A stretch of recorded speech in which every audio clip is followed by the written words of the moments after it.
Connect. Baptist Health, committed to building a healthier community for all of us. More info at 202-4YOU or baptistjax.com. The North Florida TPO is dedicated to transportation planning, funding, clean fuels, and new technologies for a vibrant, resilient, and connected region. More information available at northfloridatpo.com.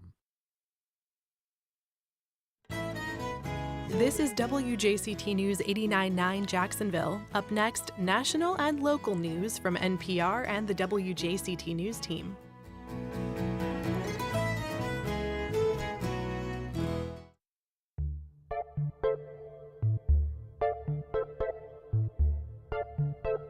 Good morning, I'm Ann Schindler, and on today's First Coast Connect, it's the biggest stories of the week. A plan to strip DEI funding from the city budget fails.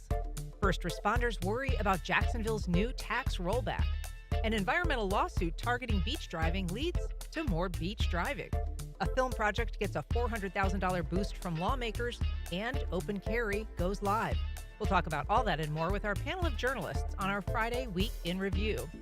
Later, a chance to make your own straw man at the Great American Scarecrow Festival this weekend. You can join the conversation on air by calling 904-549-2937 or emailing firstcoastconnect@wjct.org. It's all ahead this hour after the day's news.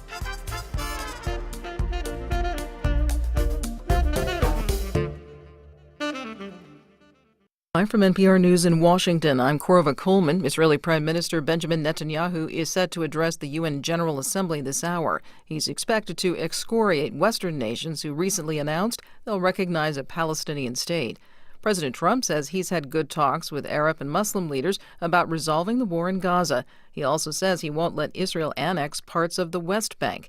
NPR's Michelle Kellerman reports. Outside the UN Security Council, Saudi Arabia's foreign minister, Prince Faisal bin Farhan Al Saud, stood alongside some of his colleagues from the region and from Europe to show solidarity for a future Palestinian state. He says they've been telling the Trump administration that Israeli threats to annex parts of the West Bank would risk Trump's efforts to promote peace in the region. And I feel confident that President Trump understood the position of the Arab and Muslim countries, and I think the President in the U.S. understands very well the risks and dangers of annexation in the West Bank. President Trump now says he won't allow Israel to take parts of the West Bank. Michelle Kellerman, NPR News, the United Nations. President Trump has announced a series of new tariffs on a variety of products. NPR's Ayanna Archie reports some of the levies are costly. In a social media post, President Trump lays out a new 25% tariff on imported large trucks.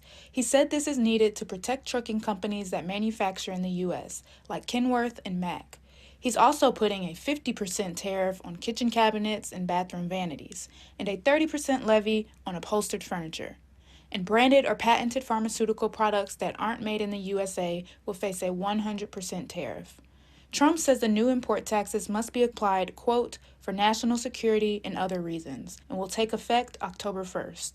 Ayanna Archie, NPR News. There will be a government shutdown next week unless Republicans and Democrats can agree on a spending plan. Democrats say they want Republicans to undo cuts to federal health care programs before they'll agree to a plan. President Trump canceled a meeting with Democrats this week, saying it wouldn't be productive. House Democratic leader Hakeem Jeffries says his caucus wants to solve the deadlock. We will meet and sit down anytime, any place with anyone, including the president, who canceled the meeting because the Republicans have determined that they want to shut down the government and hurt the American people. That's an unacceptable and irresponsible position. President Trump has also threatened to fire some federal workers affected by the shutdown if Democrats won't agree to the GOP demands.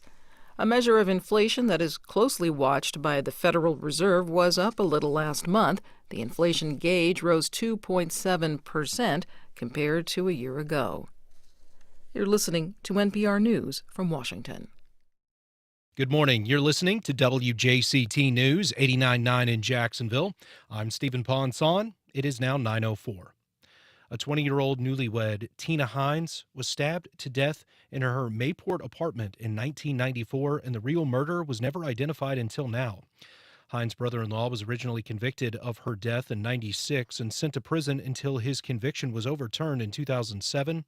Now, new analysis of DNA found on her body has led police to arrest a man who was friends with her husband, 51-year-old Michael Ziegler. State Attorney Melissa Nelson made the announcement yesterday. A profile was developed and the lab began genetic genealogy searches. Through genetic genealogy, Othram Labs identified a likely match. Our detectives and forensic experts confirmed the match. Michael Shane Ziegler. Ziegler was stationed at Naval Station Mayport at the time of the murder and had attended the dead woman's wedding as a close friend of her husband. He was arrested last week near his home in Covington, Georgia, and is being held in the Duval County Jail charged with first-degree murder and sexual battery. Rain is in the forecast today here in northeast Florida. Expect several waves of showers and storms to move from west to east over the next day or so. Temperatures won't be as hot today as they have been in the last couple of days. Highs will reach the upper 80s to lower 90s, then will start to cool off once cloud cover and rain moves into the area. Temperatures will be in the lower 80s to upper 70s and a chance for rain during your Friday evening plans. The chance for showers tomorrow with highs in the mid to upper 80s. Support for NPR comes from NPR stations. Other contributors include Sony Pictures Classics with Eleanor the Great, a film directed by Scarlett Johansson, starring June Squibb as a 94-year-old woman who tells a tale that begins to take on a life of its own. Now playing in theaters.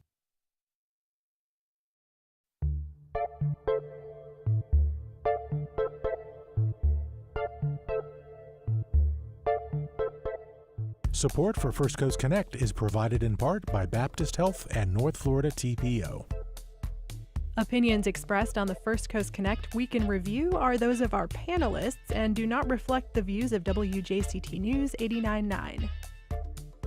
Good morning. I'm Ann Schindler, and it's Friday, which means it's time for our First Coast Week in Review here on First Coast Connect. Among our topics, the Jacksonville City Council successfully slogs through a late-night budget fight, but first responders worry about the impact of their property tax cuts. An effort to protect sea turtles from vehicles may end up increasing their exposure to beach driving. And the city ponies up production incentives to win back TV and film shoots. Here to talk about all that and more, I'm joined by Mike Mendenhall, City Hall reporter and associate editor at Jacksonville Today. Good morning, Mike. Good morning, Ann. Thanks for having me. I'm glad to have you. Tricia Booker, author and journalism professor at the University of North Florida. Good morning, Tricia. Good morning. Obi Umunna, attorney and political consultant. Obi, good morning. Good morning.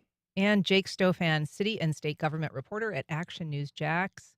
Jake, good morning. Good morning. Good to be back. Yeah, I mean, let's start with this late night fight because, first of all, I think we all owe a thank you to Jake and Mike that are here. An all-night meeting. Jake, have you had a chance to rest up a little bit since then?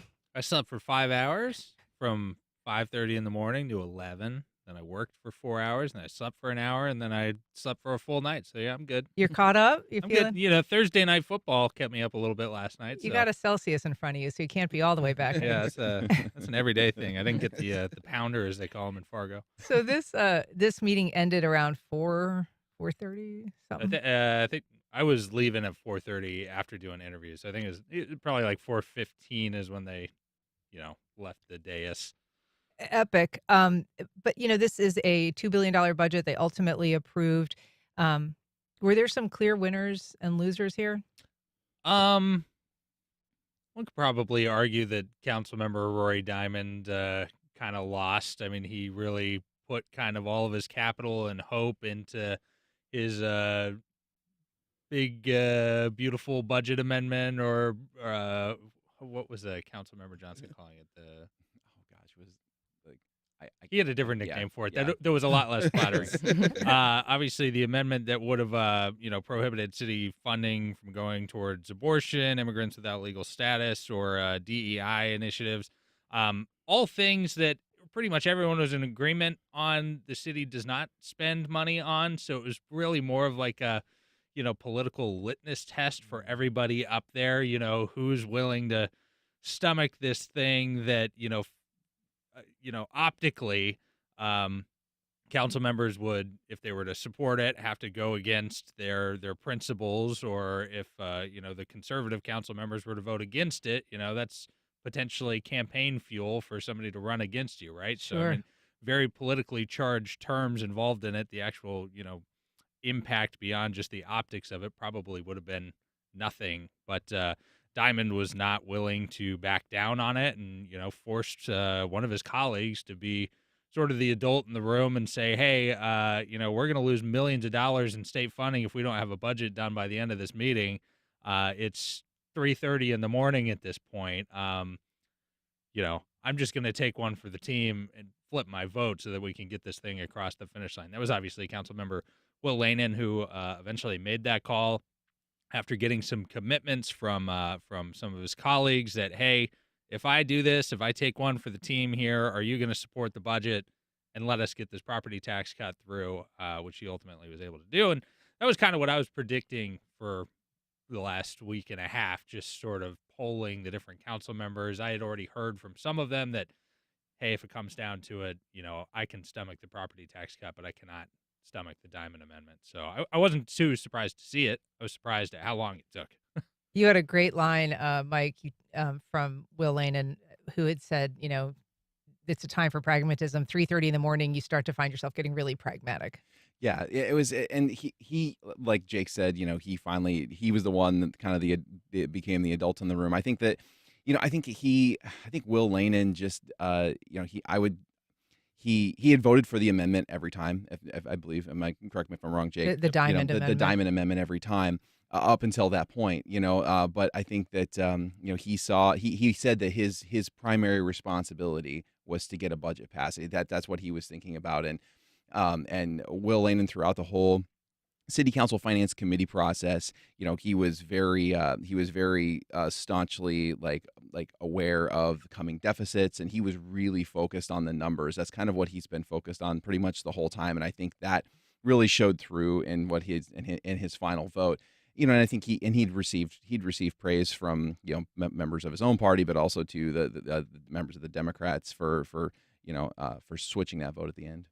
So obviously there was very strong emotions at this meeting on both sides, and we know that our colleagues at News4Jax talked to Jimmy Peluso. He's the downtown city council member. After the after the vote, let's just take a listen to what he had to say. A budget's not supposed to be a policy document where you outline something that's highly partisan and completely unnecessary in a budget. I don't think this tax cut was meant to help taxpayers. If you rent, it does nothing for you. If you own a middle class or an upper middle class home, the cut is going to be maybe $2 a month. So Obi, I want to ask you. Obviously, Jimmy's a Democrat. And he remained sort of a thorn in the side of his opponents throughout this debate. But when he's talking about a budget not supposed to be a policy document, can you kind of delve into what's going on there? Yeah, I mean, I think normally a budget is just numbers and, finance, right? There should not be any kind of extra kind of policy items inside of that budget, right? The rest of the government is left to do the policy and the ordinances that go along with it. The budget is normally supposed to be just finances. And I think a lot of times people talk about a budget as your priorities, but really priorities in a sense of money, not in the sense of policy items or anything else like that. But that is changing certainly at the federal level, right? We've seen all kinds of pre-allocated funds going away, being withdrawn because they don't align with, the current president's mission or his stated goals. Well, I mean, I think that's something that's always been there in a lot of ways, but I think that the difference is adding an amendment that speaks to a particular policy item is what's different, right? I think every administration makes budget decisions based on their priorities and things that they think are important or not important, and those are coming from policy decisions, but to actually have that inserted into the budget document is a little bit different. And Tricia, we shouldn't forget, and we're talking now about kind of the amendment side that created additional controversy, but the millage rate cut was very significant as well, because it was going to be taking, $13 or $14 million out of this budget. And most of the cuts were targeted on, financing for things for people who were poor or unhoused or perhaps elderly. So there was a lot of programming that was being shrunk or defunded in order to accommodate the millage rate decrease. Yeah, I was really struck by the diversity of people who spoke against the millage rate. And I thought the media did a really good job covering that. In particular, the man who said, look, for me, this is 2 McDonald's Happy Meals and a tank of gas. $19 a year is And really. I think he said, looking at me, I don't need any Yeah, more he Happy did. Meals. Yeah, and I think it's instructive to look at the fact that the police and fire departments are like, this is not going to work. We can't have a growing city, and still you're going to assure that we're going to be able to deliver people the services that they need. So much so that you had to put money aside to make sure that they weren't going to suffer cuts because of the millage rate.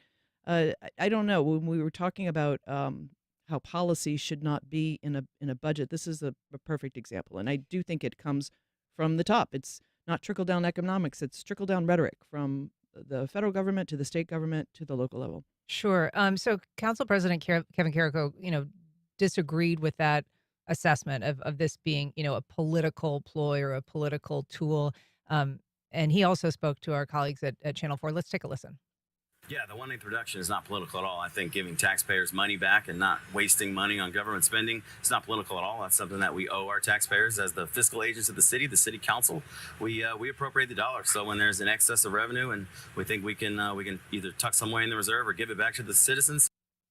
So, Jake, that's, the position that these city council members who supported the rollback, not a rollback, but a cut to the millage rate, said from the beginning is we are hearing from our constituents. They're having really difficult times right now, whether it's affording groceries or insurance or watching their property taxes, increase, even if the rate isn't increasing, but seeing their payments go up. Well, and, I think to some degree, Tallahassee is committed to putting something on the ballot in 2026. Local governments are very likely to lose some level of property tax revenue, whether they like it or not. One could probably make the argument, forecasting that to come, you got to kind of figure out how to operate with a slightly smaller budget, if you're going to be prudent. So I think that's a big thing. I think property tax, it polls well. It's a very popular thing right now. I've been hearing from, sort of insiders who are talking about the 2026 race, and they're saying, if you're not for a property tax cut, you're going to have trouble as a Republican in Florida. That's what their voters want to see. Obviously property insurance is a big thing as well. Sometimes maybe those get conflated a little bit. You pay your mortgage and you're paying all that at the same time. What's actually making your mortgage go up?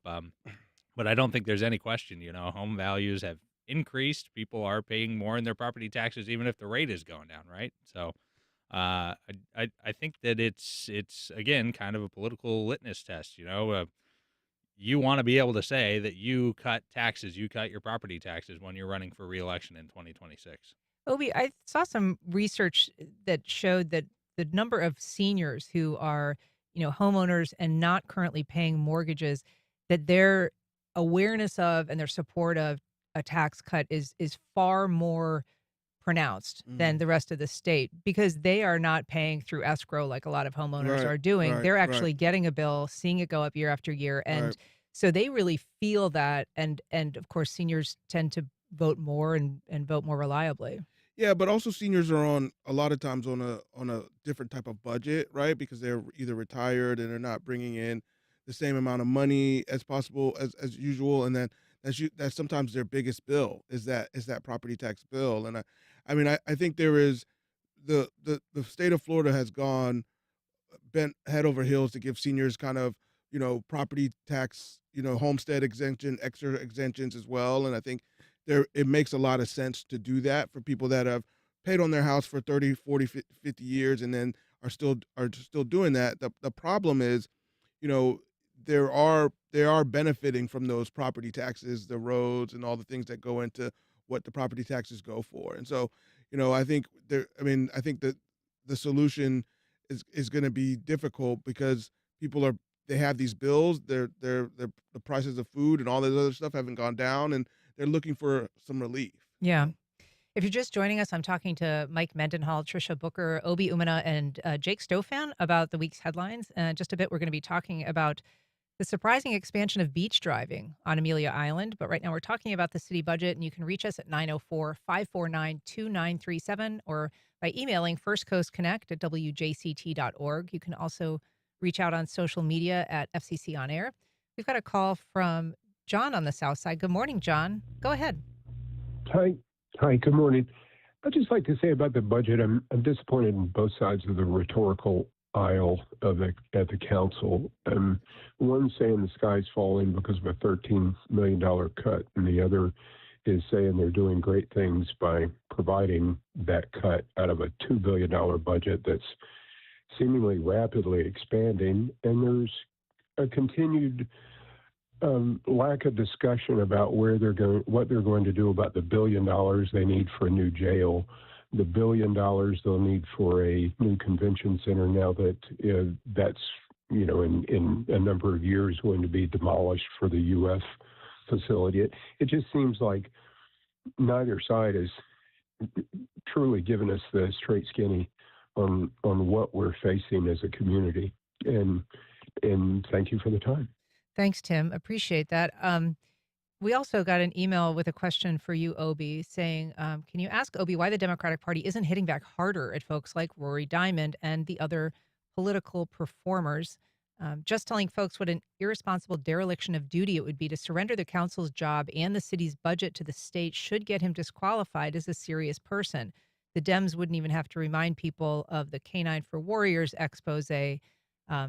And that's obviously referring to to an article that was published in Folio about his role with that nonprofit. Yeah, I mean, I want to give the Dems they did a good job. I mean, if you watch the meeting, they went pretty hard at Councilman Diamond throughout the meeting, and they've done what they needed to do. I would say that it is also the responsibility of kind of not only just the people, but like a lot of the big donors in town and all the people that were against it also were against it, and he still did not budge. And so I don't know if there was anything that was going to really get him off of what he wanted to do that night. And I think he feels like he was following his convictions, and I think the Democrats really did take it to him that night and have been for the last couple of weeks. I do think, though, kind of going to the first caller's thing, I think the Democrats really were talking about this $13 million, not only for this year, but for the years to come. And that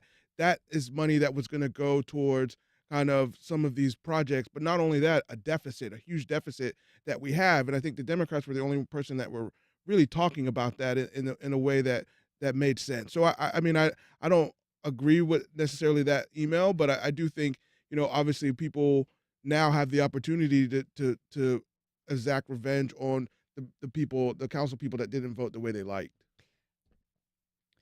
I mean, I think that the whole freedom of speech issue comes into play in this war against people speaking their minds. When you have prominent people in town who are speaking out kind of loudly about things, they're worried about that. They're worried about the repercussions. They're worried about boycotting. They're worried about being attacked. So I do think that there's been a chilling effect on people's willingness to speak their minds about these topics. We've got a call from John on the West Side. Good morning, John. Go ahead. John, you're on air. Go ahead. I think you have Tom. Oh, sorry. Well, go ahead, Tom. I'm sorry. Okay. Yes, I just wanted to say that a $12 tax cut on a $1,500 property tax is pretty insignificant. And also wanted to add that the one thing I do see as significant is I think the willingness of council members to cross the aisle and vote across party lines. I'm hoping that winds up offering the city more flexibility going forward. I'd really like to see that. Yeah. Well, thanks for your thoughts. In terms of the state involvement, if this budget, had not passed, Jake alluded to that, but what would have happened if they had been unable to reach a resolution on this, Mike? Well, my understanding is that there'd be a loss of almost $200 million in state funding that could occur, and then also too there could be a situation where state officials could come in and actually exert some control over the budget and try to finalize that like themselves. Like there's provisions in the Florida statute that would allow that to happen, and because the city council has to have a budget in place by October 1st. Like that's the statutory deadline. So that's my understanding as to what would have occurred. I also too wanted to kind of go back to one of the caller's points about future budgets or like looking toward the future.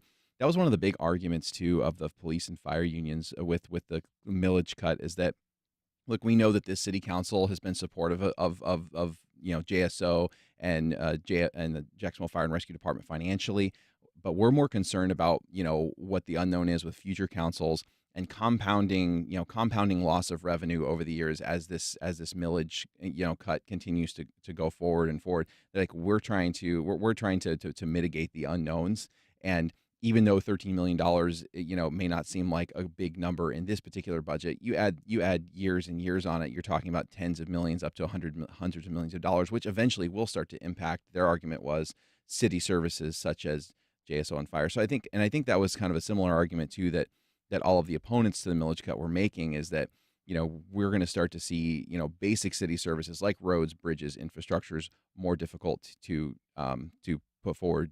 Jimmy Peluso, as we noted earlier, was staunchly against the millage rate cut. He was saying that, look, there's $20 million in road projects that we could pass tonight. He tried to put an amendment on the budget to do that. And pull from the city reserves. But I think the broader point he was trying to make is look, we're cutting, $13 million in revenue when we already have $20 million in road projects that we could pay for now. So. Yeah. In terms of the, impact for basic services, obviously public safety was a big part of that. And Randy Reeves, who represents the police union, has been pretty vocal opposing the tax cut. He spoke to our colleagues at First Coast News. Let's take a little listen to what he had to say. We go back, we've seen officers be laid off. We've went 10 years with no pay raises and a 3% pay cut, and we've even seen our defined benefit plan, our pension, go away, which now we've negotiated back, coming back here in 2 years, all based off balancing budgets and millage rates being rolled back. Jake, they've, in recent years, they have seen layoffs. They have seen 10 years without a pay raise and this giant change with the pension, which hurt recruitment and hurt retention. And they've fought, and ultimately this administration will return them to a defined benefit pension plan instead of sort of this 401k that they'd switched to.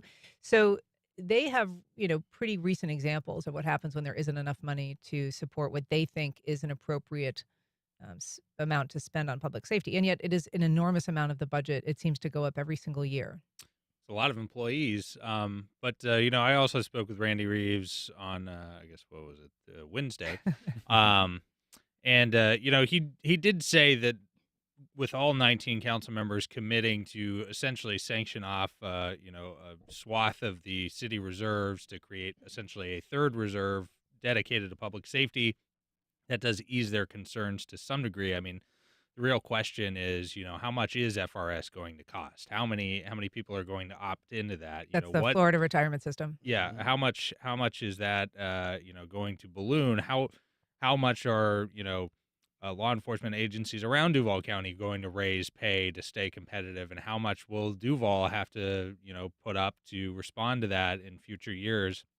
And whether it's 13 million or 20 million or 25 million that they put into this, public safety contingency account, how long is that going to last? Is that going to be something that could get us through 1 or 2 tough years, or is it something that would only get us through 1 tough year? Is there still going to be money added to that year over year to ensure that, there's a substantial amount to get us through some rainy days, or is it going to be something that dries up very quickly? So I think there's still a lot of questions surrounding how that's going to look, what kind of commitments they can get going forward, and of course, just how other law enforcement agencies are acting, or how other counties are acting around us that puts pressure on Duval to ensure that we can continue to recruit. Because I think the number is there's still 92 or 93 vacancies at JSO right now after some pretty massive pay raises to get us kind of up to the level where the other counties are. And I think they're going to, I'm sorry, go ahead. No, I was going to say, I think what Randy Reeves is saying is absolutely correct. I think the real question is hurricane. If something happens, a hurricane, they know they have those 95 open positions. They know they can go after those. And I think, I will say this is just as a warning. I think even this like dedicated like reserve fund is just going to be a shell game of finances if they don't have a dedicated funding source for this money and different rules about whether or not you can use it or not. And I think that is just going to be another issue where they're just going to say, just like having a couple different bank accounts in your actual bank account, it's not going to matter. If they need to get to those reserves, they will get to those reserves. And so I think Randy and the Firefighters Association were absolutely correct to look back at history and see that when times have gotten tough, sometimes those people have suffered as a part of that, but the council people didn't listen. So. Well, it sounds like they're going to be talking about this reserve fund and the rules on October 14th. We got a call from David in Mandarin. Good morning, David. Go ahead. Good morning. If the state eliminates property taxes, what are they proposing to use as replacement revenue? That's a great question. And so I'll leave that to you, Mike. I mean, right now they're saying that it would require, I think, $50 billion to kind of replace that they would most likely have to turn to something like a sales tax. Yeah, I mean, and I think it's still a big question mark as to what they would replace it with. I don't think there's been anything really concrete necessarily proposed, and and I think that I think that there has been talk of that, if they put a property tax rollback or elimination into place or partial elimination into place, it would phase in over a few years to try to give cities time to adjust their budgets. But my understanding is that there hasn't been anything concrete proposed, and a lot of it's going to be left up to the local level too. And Tricia, they've been having these meetings, these committee meetings in Tallahassee to sort of learn more about the sources of revenue, how they could all be impacted. And one of the things that they've been hearing this week is from individual counties, representatives of cities and counties. And it does seem like they are getting the message that every county, every city, every municipality has really different needs, different amounts that they receive, different levels of reliance on property taxes. And it did seem that there was some growing recognition that, perhaps a one-size-fits-all property tax cut would be impractical in some ways. Well, sure. I mean, the math just isn't mathing. Obviously, there are poorer counties that need more to support their constituents. There are counties that live along the coast that are going to need more if a storm hits them. Yeah, there's absolutely no one size fits all. And it's the state's responsibility to look at the different needs within the county and to adjust the budget to fit. All right. I do want to shift gears. We're talking about the week's headlines, and you can join the conversation at 904-549-2937 or by emailing firstcoastconnect@wjct.org. Tricia, I want to move on now to an issue that is getting a lot of attention on Amelia Island, and it has to do with some unintended consequences from an environmental lawsuit. It was basically a lawsuit indirectly targeting beach driving in American Beach with the goal of protecting turtles, but it has yielded some unexpected outcomes. Yeah, when the judge who was presiding over the case said, no, we're gonna send this to mediation. And what happened in mediation is that they came to an agreement that there would continue to be beach driving, but that they would put up additional barriers to protect the environment. Some people thought, okay, well, it's better than nothing. But the truth is that whenever you have people driving on the beach, it's going to affect the environment, no matter what signs are where. Many people have witnessed trucks and cars that are driving around barriers and over the turtle nesting areas. But, we've talked a lot about optics today, and I think there's a lot of optics in play here, that there's no driving on the beach in front of, for example, the Ritz-Carlton beaches. There's no driving on the beach in front of many of the wealthy areas. And American Beach is a historic African-American beach, and it just seems like, I don't know. Why aren't we working a little harder to protect that area? Well, I think one of the surprising outcomes, Obi, of this lawsuit that the environmental advocates that brought it and the American Beach residents that brought it perhaps didn't anticipate was that it was going to turn into an expansion of beach driving. So the Right. county has basically had to go back and look at some of the laws that it had previously passed. And now there's going to be an additional 2 miles of beach driving that is already open to the public instead of a diminishment. Yeah, I mean, I think the objective that they wanted was to stop beach driving, and that is did not happen as a cause of this. And I think there is probably more lawsuits and more kind of stuff to go here. I wonder to see the outcome, but obviously it was clear that the residents and the people that brought this did not want what is ended up being the result of this. And so I think there's a lot more work here that's left to be done. Well, one of the things that's interesting is because of this expansion, now we have additional beach driving behind some very high end, some of the wealthiest enclaves, really, of Nassau County on the southern end of that island. So, developments like the Residence, the Amelia Retreat, the Sanctuary, which have all been in existence for a long time. Their homeowners there, very accustomed to a car free beach, now have cars. And these are some people with deep pockets who are already talking, Mike, about the impacts, the quality of life impacts, the property impacts that they're seeing. Yeah, I mean, property values is probably. I think there was an article in the Jacksonville Business Journal that was pretty very focused on that and how how property values would go down or could possibly go down with cars driving in front of the beach. And it also makes me, kind of gets back to our previous conversation about property taxes. If property values go down, valuations go down, could that eventually, impact the county more broadly? Because a lot of those properties, they probably produce quite, a decent amount of tax revenue. So there could be a link there as well. And I also think too, it's, from an environmental standpoint, it's interesting. My wife and I were actually on Neptune Beach not too long ago, and we saw a sea turtle nest that had been compromised. So we called the emergency number. It had clearly been, kind of washed out. We just wanted to see what we could do. It was interesting. The person on the other end of the phone said that they're starting to see more and more of that, more during high tide events and stuff. So you're already seeing, pressures being put on some of these habitats, sea turtle nests and stuff, just from natural processes, climate change. With higher, more intense tides, and then you add additional beach driving to that. I mean, it definitely is going to. You're definitely going to see a continued push by the environmental community to try to do something about this. I think it's also a beach access issue, though. I mean, I think it's it's a difficult tug of war because you do have a lot of folks who live way inland who don't have houses within walking distance to the beach, and they traditionally have been able to drive on the beach, and without that driving, they feel like they don't have the same beach access.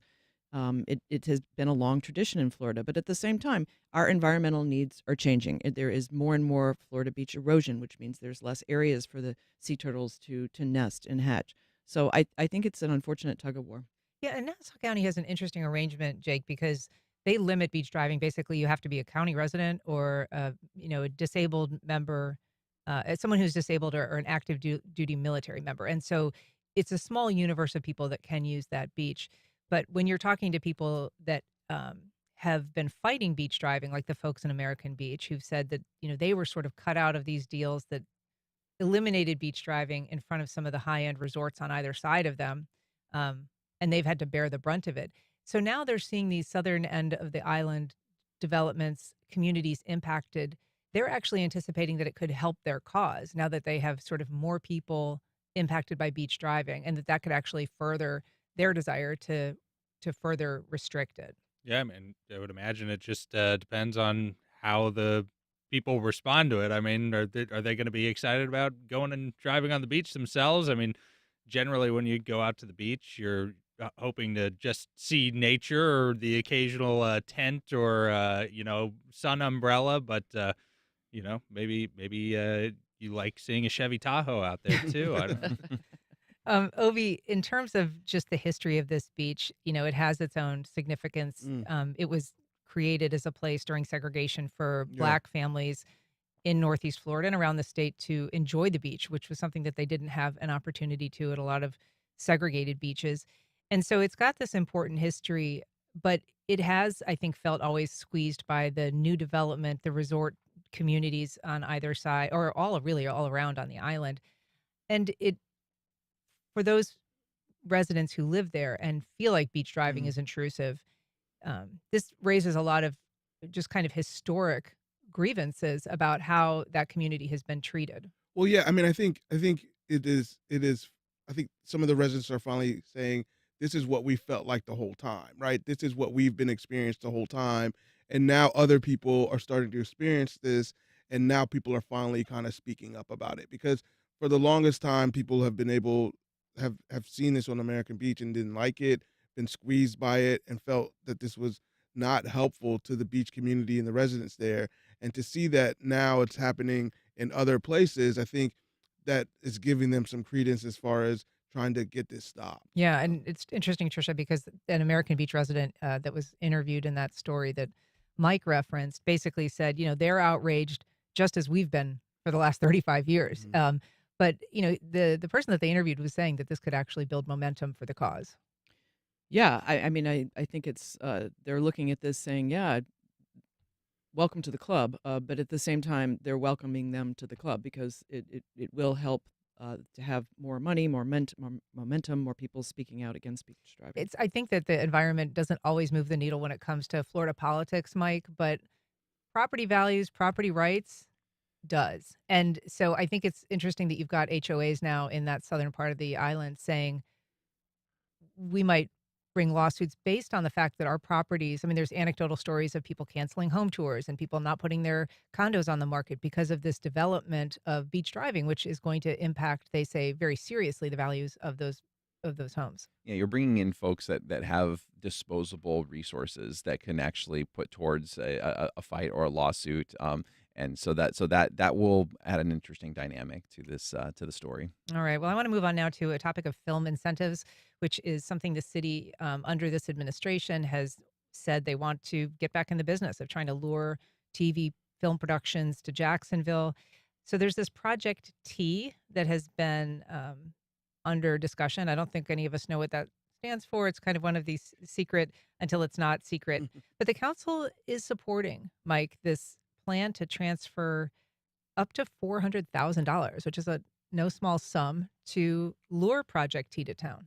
Yeah, I mean, when you compare that $400,000 to other code name projects that we're seeing, which are typically development deals or trying to lure large companies or businesses, it's a modest number. But I would say that I think it's the most I've seen in a single television or film project that I've seen put in since I've been covering the city of Jacksonville. So it is notable, and I think that. I think it sends a signal. There's a lot of pressure right now on Hollywood, and there's a lot of different states and parts of the country that are trying to get into the film industry, that are trying to lure TV and film production here. So I think that this is a sign that Jacksonville's trying to do the same. And Jake, this vote, this was approved by the council 15-4, which shows pretty strong support for it. The company is planning to spend $3 million in Jacksonville over a period of 6 months, including purchasing or renting 2,400 hotel room nights and employing 100 local folks. So they're saying this is going to give us some return on investment. Well, and there's definitely a lot of people locally who want to break into the film industry too. I mean, we have people who work for our station who on the weekends go and shoot films. go to film clubs or whatever. But yeah, they are usually small scale, projects. You look at what Atlanta has done, in terms of attracting the film industry. I mean, they're probably competitive with Hollywood at this point. I mean, all the Marvel movies and stuff are done there. And obviously Atlanta's seen huge growth as a result of that. And I think that, Jacksonville wants a taste of it. We had it back in the 1930s. We could have been Hollywood, but for whatever reason, it didn't work out. And I think there's a community here that would love to see it come back. At the state level, there have been efforts to bring back film incentives to try to bring more films to the state of Florida writ large, and the politics up there haven't really allowed that to happen in any meaningful way. So I think you have a mayor who also shares that vision that The Recount, that was a film that was filmed here to some degree. Let's see more of that. And I think there's a lot of people who are really excited to see it. Of course, we had to live through the real recount, which is well, I was in first grade. Well, you probably remember it well, I'm sure. We've got a call from John in downtown. Good morning, John. Go ahead. Well, good morning, Ann, and thank you for taking my call and to your panel this morning.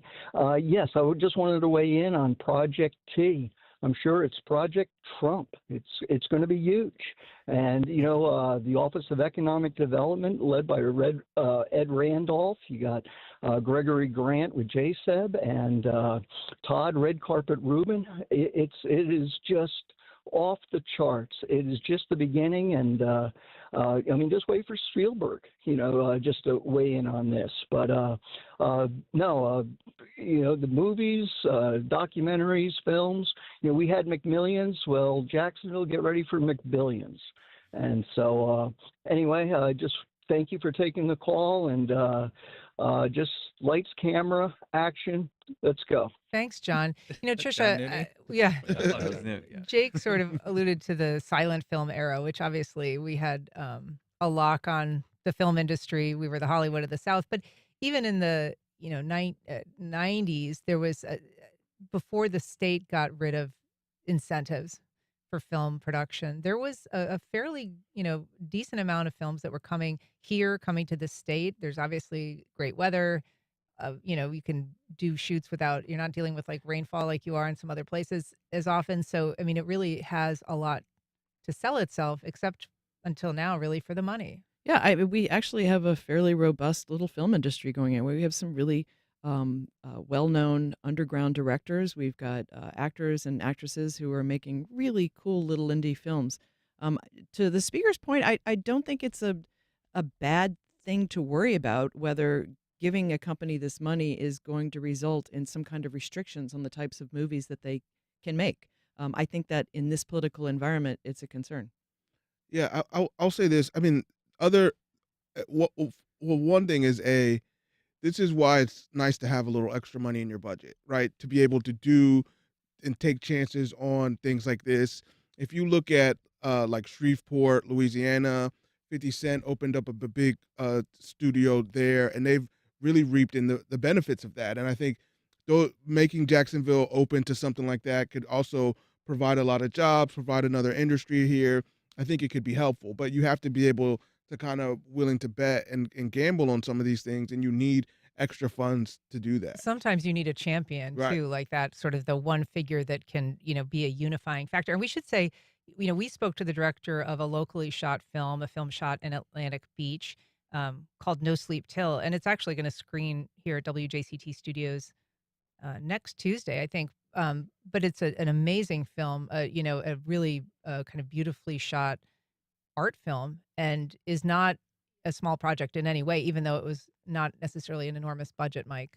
Yeah, when you're bringing these kind of film projects to an area, you are, in addition to hiring local people to help some of the jobs, you're also bringing in crews from outside who are going to spend money, at your local restaurants, your local shops.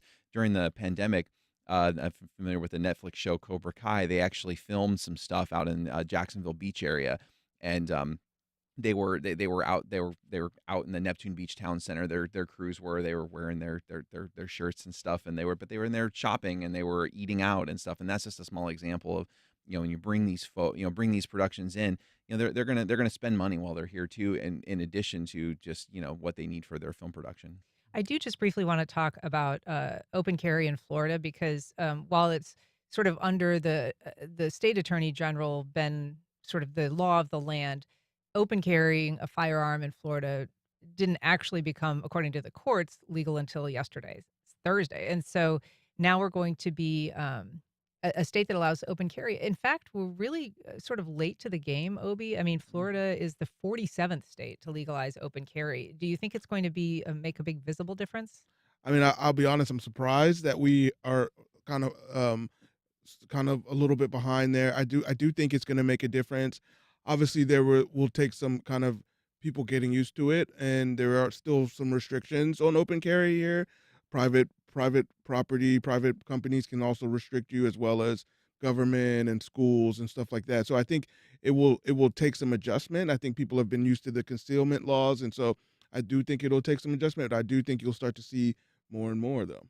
It's interesting, too. This change has apparently exposed a loophole. I've seen some reporting that that the sensitive locations prohibition might only apply to handguns. This is according to the General Counsel for the Florida Police Chiefs Association. So there's this whole list of prohibited places, but whether or not that applies to, for instance, rifles or long guns could be a whole other matter yet to be determined. Yeah, I've asked that question. I interviewed Eric Friday, the attorney who kind of led that lawsuit that was challenging the state's open carry prohibition. I was asked him, does this apply to rifles? He said yes, but I agree because I read that statute and I had the same question. It specifically says handguns. Yeah. So can you carry a rifle into City Hall? I don't know. Well, there's still a lot to be figured out. Tricia Booker, Mike Mendenhall, Jake Stofan, Obi Umunna, thank you so much for being here today. Really appreciate it. Thanks, Thanks, Ann. Ann. you. Thank All you. right.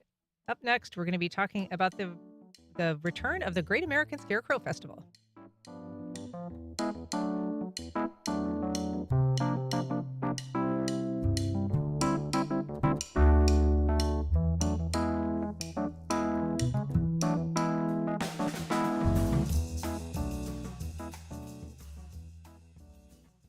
In a small Florida beach town, the storm is coming.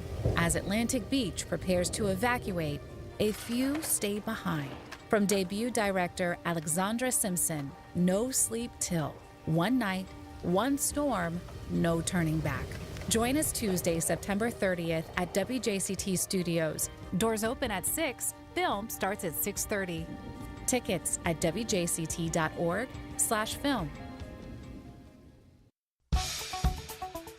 On the next Florida Roundup, Florida was one of the only states not to allow people to openly carry guns in public. But after a court ruled that a long-standing gun law was unconstitutional, the Florida Attorney General has now declared Florida an open carry state. How do you feel about seeing more guns out in the open? Tell us at radio@thefloridaroundup.org. I'm Danny Rivero. Join us Friday noon until 1. On the next Fresh Air, we listen to our 2013 interview with Jimmy Kimmel about what it was like when he got his own late-night talk show. One thing I did right is I knew that you had to have a desk and you had to have a couch and you had to have a band. And that I was smart enough to know. Join us today at 1 on WJCT News 89.9.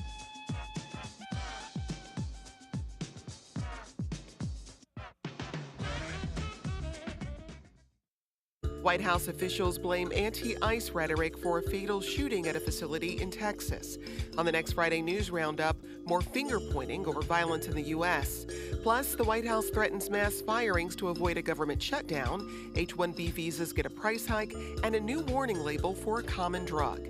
That's all next time on 1A. Today, starting at 10 on WJCT News 89.9.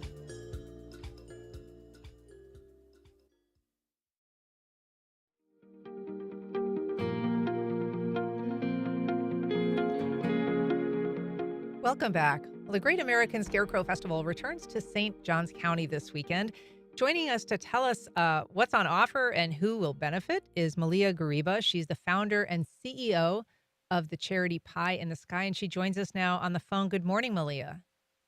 Good morning, Ann. Nice to talk to you. Thank It's you. been a minute. It has been a minute. Thank you for doing. I know that you're not feeling great this morning, so I appreciate you joining us by phone.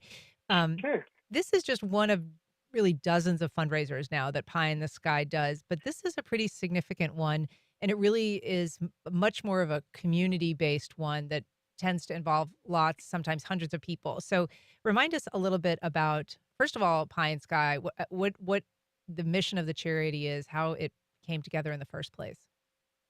Well, Pie in the Sky Star, we're having our Sweet 16 this year. We've been around for 16 years now, hard to believe. And we started out in Hastings. It's just a kind of a one-woman show, filling in the cracks. And we made friends with Steve and Sue Marazzo over at Simple Gestures, and they held our first fundraiser, Perlo Pies and Pews. And then in 2010, we had the first Scarecrow Festival, and it was, as you said, just kind of a way to give back to the community and let everybody have some fun. And you were there with your little boys, who I know are not little anymore. Not so little, that's right. Yeah, and my grands as well. And it was a hit, and we did it until 2018, when Stephen Sioux sold their place. And so the feed mill reached out to us and said, hey, what do you think about this? And we said, yeah, color us in. And the money raised will go toward our only program, which is delivering fresh, healthy produce to more than 800 low-income, hungry seniors throughout all of St. Johns County. And so this has grown, the mission has grown, the footprint of the seniors that you're able to serve has grown greatly. But this really is, addresses hunger for seniors, but also isolation. This is a home visit that comes with healthy meals. The focus is on fresh produce. It's on eggs, which has been a big focus of yours as well in terms of trying to get, important protein to older people. So this is a fundraiser event. But it is an event that also is free to attend, the Scarecrow Festival. It's no entry fee, but there will be, we'll have sandwiches for sale, and I think it's like $5 to make a scarecrow, and we'll have tons of baked goods. So including pies. Yeah. And our approach is a preventative one, trying to help eliminate that $130 billion healthcare bill that's a result of senior hunger and social isolation by addressing it where it starts, which is lack of access to fresh, healthy food. So we deliver that to these folks, keeps them out of the hospital, and they're able to age in place healthier and happier. And so you mentioned the feed mill. This is the Tocoi feed mill, which is on County Road 214 in St. Augustine. It's adjacent. Some people might know Molasses Junction. That's also a place where you can park for this event. And it's on Sunday. So tell us, in addition to the Scarecrow building, I mean, the event provides straw and some materials to kind of help make the Scarecrow, wire and markers and stuff like that. But you are asking people to bring basically a long sleeve shirt and some long pants to build the Scarecrow out of. That's right. The feed mill is providing all of the hay, and we have volunteers from Pine that they're building little, arms and legs. So, and that we'll have all of our Scarecrow experts there to help folks who might not be experts like you, Anne. I hope you'll be out there. Yeah, well, I will tell you, my expert advice is to dig out some old baby clothes or kids' clothes, because it's a little easier to stuff a smaller set of clothes, and they work really well. Yes. And I remember you I think you made one of the first baby ones. Oh, as we ever saw. There you go. I'm glad to be the trendsetter. You were. You're also going to be making peace poles, and that's something that you've made in the past and auctioned off. Is that something that's also going to be part of a fundraising effort? These peace poles that are decorated and painted. So they're just going to. We're not sure what we're going to do with them. The peace pole is a very important event, and we're going to be holding the human peace sign again next year. So we may do something with them. We've given them out to local businesses, and it's all about. One of our slogans is from Dorothy Day, who was an activist, and she says, "Peace begins when the hungry are fed." So it sort of ties in with, and we like to bring the peace, and Lord knows we need it. Yeah. Well, Malia Gariba, the event is this weekend. It's on Sunday, September 28th from 12 to 4. We've got a link on our website with more information. Malia, thank you so much for joining us today. Oh, gosh, Ann, thanks for having me. I really appreciate it. All right. And that's our program. Thank you for listening. If you have questions or comments, you can send either to First Coast Connect at WJCT.org. And if you missed anything, you can catch our rebroadcast at 8 o'clock tonight or find our entire archive on your favorite podcast platform. Don't forget to listen Sunday at 4 when neurologist Dr. Joe Servin chats with a renowned neuroscientist about bipolar disorder and how that's shaped her approach to patient care. Join us Monday when we mark 10 years since the El Faro cargo ship sinking, talking to some family members of those lives lost. I'm Ann Schindler. You've been listening to First Coast Connect on WJCT News 89.9.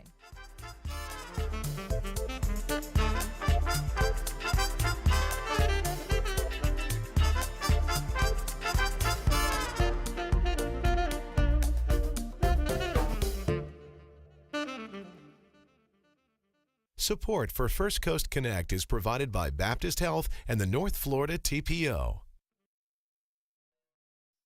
The North Florida TPO is committed to shaping our transportation future. We're focused on planning, funding, clean fuels, and new technologies for a vibrant, connected community. Learn more at northfloridatpo.com. Baptist Health is a proud supporter of First Coast Connect. Baptist Health, committed to building a healthier community for all of us. More info at 202-4YOU or baptistjax.com.